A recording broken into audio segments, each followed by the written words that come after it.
Gotten a lot of requests recently about how to install or build your own shank for articulated flies. Here's my technique. Seems to work really well. Round-nosed pair of pliers. The noses are completely round. They're tapered. I'm going to start by about an inch back from one end.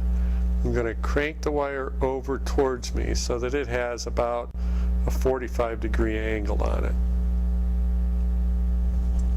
Then I'm going to bend the wire around the jaw in a circle till it goes just about as far as I can make it go. I'll re-grab the wire on the other end and the other side of the circle, and I'll continue until I've come around all the way so it looks about like this. Then I'm going to grab the wire right at the base,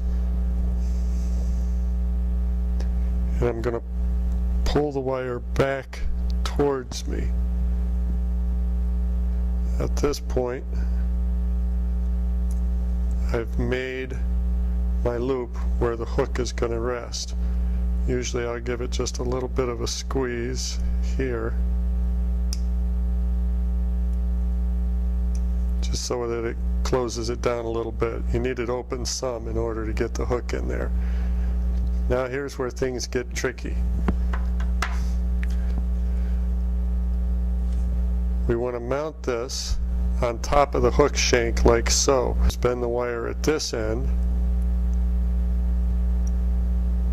right about here, and you want to make sure that this is pointing straight up, not off to one side or the other.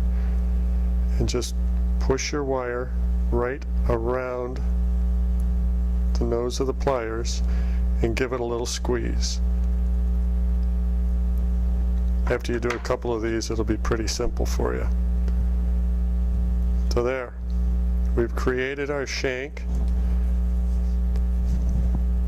The shank goes through the hook eye and gets bound down along the entire length of the hook shank of the lead fly.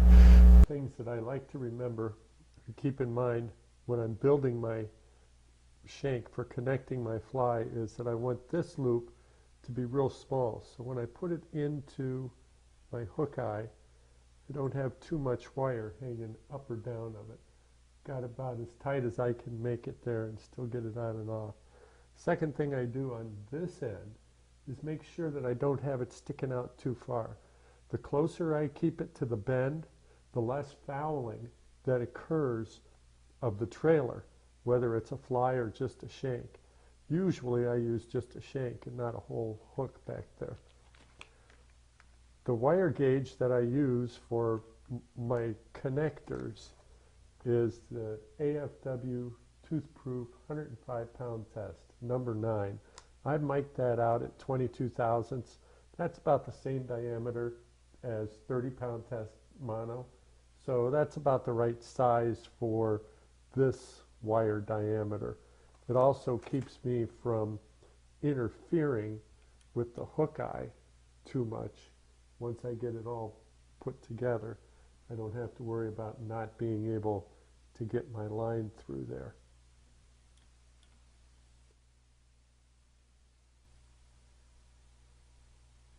Once I get down to this point, now I'm ready to install my rear fly, whatever that might be. Generally, I don't use a hook, I just tie the fly on the shank,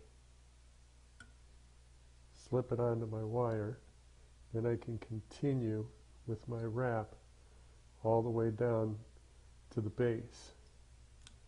This gives me a super positive attachment that I know won't come apart. From here, now I can begin tying the rest of my fly.